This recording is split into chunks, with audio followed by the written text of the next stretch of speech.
Assalamu alaikum, this is Maria Zulfikar welcoming you to the English news from Btv-Chattogram. Let's begin with the top stories. Chief Adviser Professor Muhammad Yunus calls for early negotiations on free trade agreement with European Union.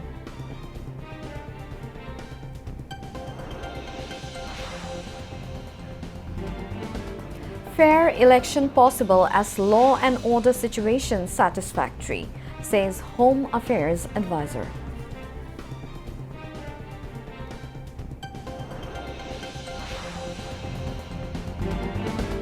BNP candidate Monjurul Ahsan Munshi disqualified in Kumilla 4 constituency while Abdul Gofur Bhuiya in Kumilla 10.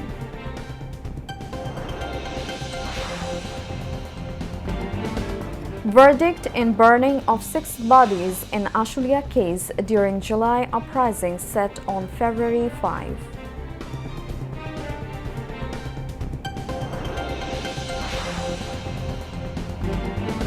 Information Advisor directs BTV to play impartial role in upcoming national polls.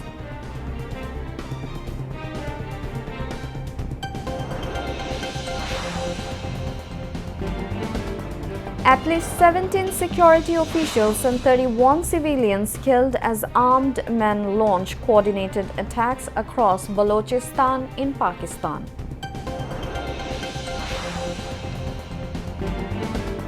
And Alcaraz beat Djokovic in Australian Open final in Melbourne to complete career Grand Slam.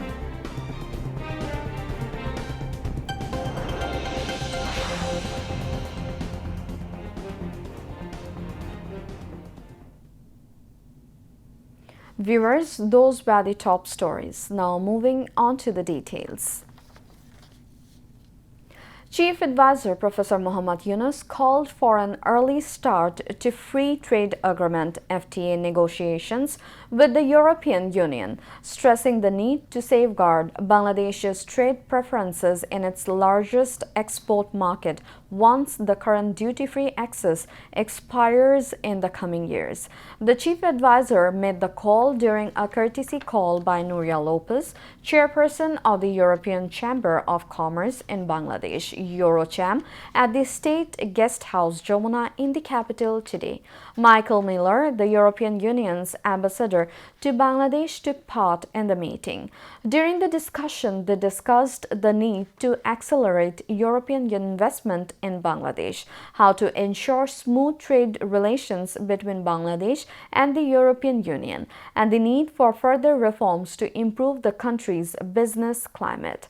They also discussed the upcoming elections and the deployment of international observers to monitor the polls. Professor Yunus said the interim government has recently concluded an economic partnership agreement (EPA) with Japan, paving the way for duty-free access for more than 7,300 Bangladeshi products to the world's fourth largest economy. He added that Bangladesh is preparing to hold similar negotiations with other countries, including the European Union, to ensure continued duty-free access for its products, particularly ready-made garments, to the European Union market for the foreseeable future.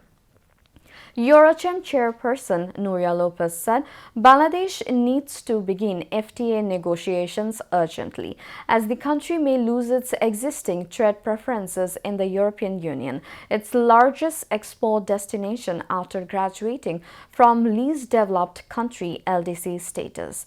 She noted that an FTA would attract more European investment to Bangladesh, create jobs and boost exports to advanced Western markets. Lopez pointed out that India is signing an FTA with the European Union, while Vietnam already has such an agreement, allowing both middle-income countries preferential access to the European market. European Union Ambassador Michael Miller said the commercial relationship with Bangladesh will evolve after graduation, but not before 2029. He underlined the European Union's strong interest to bring European investment and technology to the country, an important market with a population of nearly 200 million, and spoke about the European Union readiness to organize an European Union Bangladesh Business Forum in 2026. The chief advisor also emphasized the relocation of factories to Bangladesh, noting that European firms can take advantage of the country's large pool of skilled labor at competitive costs. Professor Yunus expressed satisfaction over the European Union's decision to deploy a large contingent of election observers to Bangladesh for the upcoming general elections and referendum. SDG coordinator and senior secretary of the government, Lamia Morshed, was also present at the meeting. Home Affairs Advisor retired Lieutenant General Muhammad Jahangir Alam Chaudhry said the law and order situation in the country is good. If work is done accordingly, the nation can be given a fair election. He told reporters after exchanging views on law and order situation on the occasion of the 13th National Parliament election and referendum in Chattogram today. The Home Affairs Advisor said the Army, the Navy, and the Air Force will be deployed in mountainous and remote areas considering the voting situation. The Air Force has been kept in reserve considering the special situation. Chattogram Divisional Commissioner Dr. Muhammad Ziauddin and senior officials of the administration and law enforcement agencies were present at the meeting, presided over by Senior Secretary of the Home Ministry Nasimul Goni at the city's World Trade Center. The Appellate Division of the Supreme Court dismissed the leave to appeal filed by BNP-nominated candidate Monjurul Ahsan Munshi, seeking to regain his candidacy in the 13th National Parliament election from the Kumilla 4 constituency. As a result, he will not be able to contest the election. The Appellate Division, led by the Chief Justice, passed the order today. NCP candidate Hasnat Abdullah in the constituency had filed an application with the Election Commission seeking cancellation of Monjurul Ahsan Munshi's nomination on allegations of loan default. On 17th January, the Election Commission declared the nomination of Monjurul Ahsan Munshi for Kumilla 4 invalid on grounds of loan default, challenging the legality of the decision. Munshi filed a writ petition with the High Court to restore his candidacy. On 21st January, the High Court summarily dismissed the writ petition, upholding the Election Commission's decision to cancel Monjurul Ahsan Munshi's nomination over the loan default allegations. BNP Election Steering Committee spokesperson and party chairman's advisor Mahdi Amin said whenever a crisis emerges, one side chooses the dirty tactic of targeting women. He said that the same approach was adopted by the enemy during the Great Liberation War of 1971, when women were subjected to oppression and abuse. Mahdi Amin made the remarks while briefing journalists in the capital's Gulshan today. He alleged that in various constituencies, female members of BNP candidates' campaign teams are being harassed in different ways, both online and offline, whenever they take part in election campaigning. Mahdi Amin claimed that a party has repeatedly announced in public that no woman would ever be allowed to hold its top leadership position, although its female activists are going door to door collecting people's NID card information and Bikash numbers.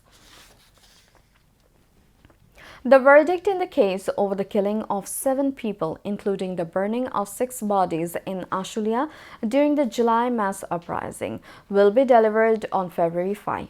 The 3-member International Crimes Tribunal 2, headed by Justice Nozrul Islam Chaudhry, issued the order today. Meanwhile, the International Crimes Tribunal 1 has taken cognizance of the formal charges and issued arrest warrants against 8 people on charges of crimes against humanity committed during the July mass uprising in Mymensingh. The order was passed today by a three-member judicial panel led by Justice Ghulam Murtuza Mozumdar.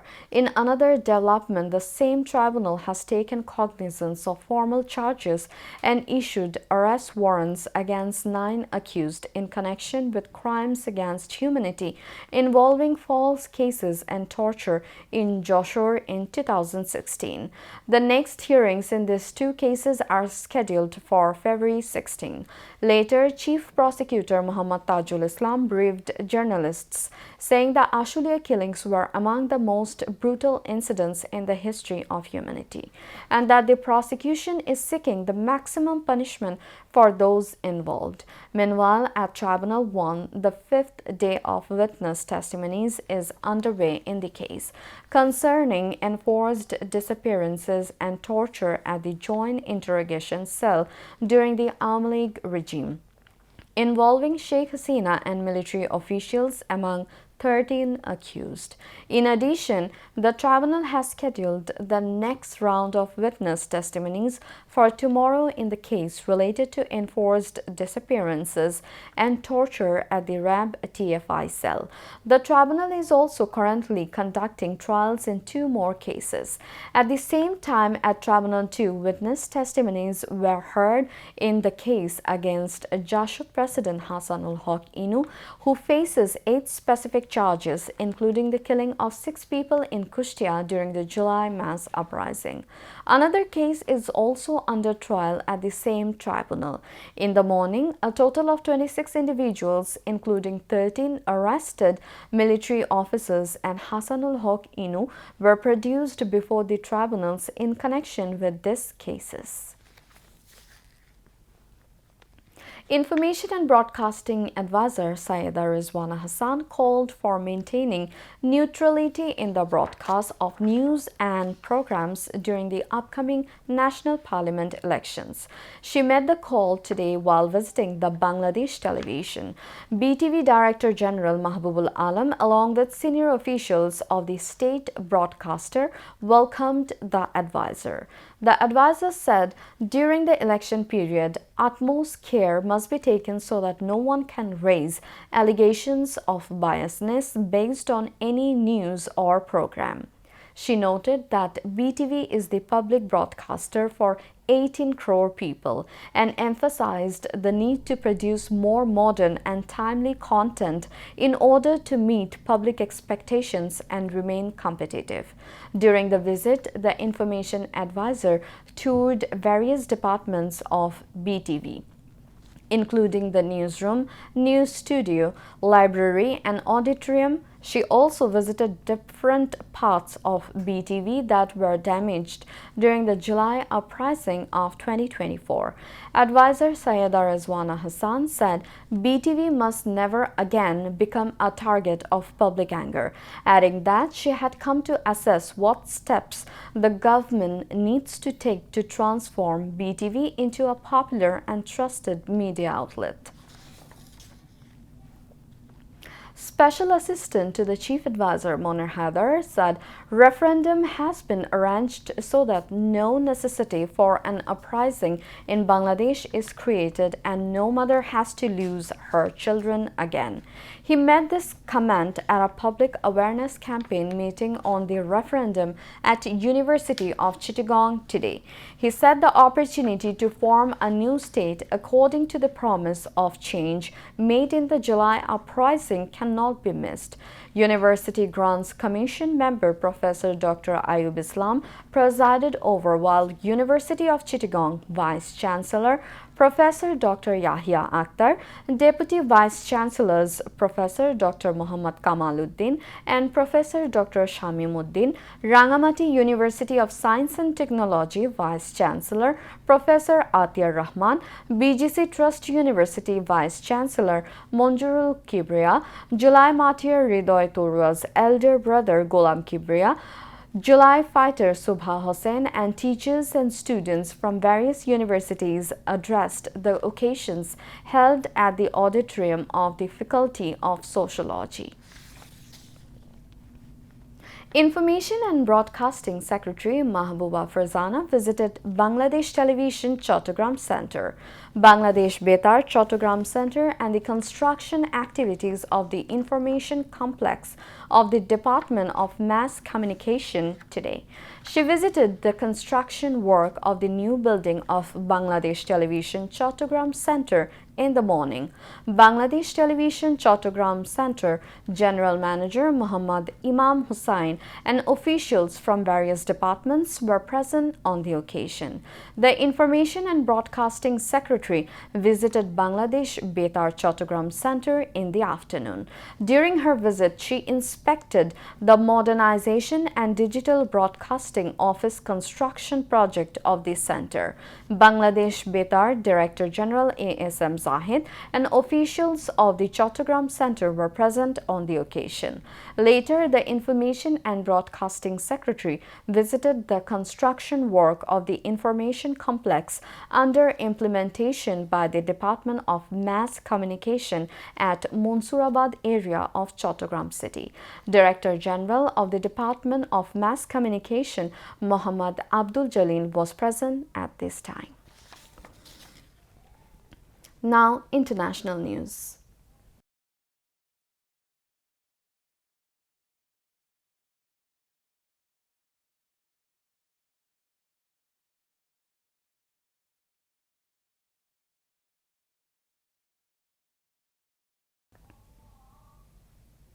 At least 17 security officials and 31 civilians were killed as armed men launched coordinated attacks across Pakistan's Balochistan province. Several police stations in the provincial capital of Quetta were targeted by alleged ethnic Baloch gunmen in an attack that began at about 3 a.m. local time on Saturday. The outlawed Balochistan Liberation Army (BLA) claimed responsibility for Saturday's attack, according to a report by the AFP news agency. The group claimed to target military installations and police and civil administration officials in gun attacks and suicide bombings across 9 districts of Balochistan, Pakistan's largest but least populated province. Police officials in 4 districts told news agencies that the attacks were not yet completely under control. A senior official in Quetta told that the group had abducted a deputy district commissioner. A senior government official in another district said the group had freed at least 30 inmates from a district jail, seizing firearms and ammunition. They also attacked a police station and took ammunition with them. An unnamed security official said it was a coordinated attack which hit more than 12 locations. At least 92 BLA fighters were also killed, taking the toll to 133 fighters killed in the last 48 hours. Federal Minister for Interior Mohsin Naqvi said in a statement that the attacks were carried out by Fitna al-Hindustan, a phrase the government uses for the BLA, which he alleged is backed by the neighboring archenemy India. Prime Minister Shehbaz Sharif praised the security forces for foiling the attacks and accused India for backing the separatists. At least 32 people were killed in a wave of Israeli airstrikes across the Gaza Strip on Saturday. The Civil Defense Agency said children and women were among those killed. It added that in one attack, helicopter gunships hit a tent sheltering displaced people in the southern city of Khan Yunis. Palestinians described these strikes as the heaviest since the second phase of the ceasefire, brokered by U.S. President Trump last October, came into effect earlier this month. The Israeli military confirmed that a number of strikes were carried out in response to what it said was a Hamas violation of the agreement on Friday. Both Israel and Hamas have accused each other of violating the truce since it came into effect last year. Hamas has condemned the strikes and urged the U.S. to take immediate action, adding that these ongoing violations confirm that the Israeli government continues its brutal war of genocide against the Strip. U.S. media outlet The New York Times reported that Western intelligence agencies see no indication that Iran is enriching uranium for bomb-grade material. The report claims while activity has been detected at nuclear sites, including those damaged by the last year's strikes, no high-level enrichment is underway. Last summer, the U.S. and Israel carried out coordinated strikes on Iranian nuclear facilities, justifying the campaign as preventing Tehran from acquiring nuclear weapons, an ambition Iran denies. In its report published on Thursday, the New York Times claimed uranium buried at the struck sites, material closest to weapons grade levels, remains in place. Work at the sites appears limited to excavation aimed at creating more secure facilities. No new nuclear sites have been detected. Trump claimed the strikes obliterated Iran's enrichment capacity, but according to the newly released U.S. National Defense Strategy, they only significantly degraded the program. Trump escalated threats against Iran this week on Friday. Trump said he had set a deadline for the talks. Iran responded defiantly, with Foreign Minister Abbas Araghchi saying Tehran was ready for war and would consider U.S. proposals for negotiations only if the military threat was removed.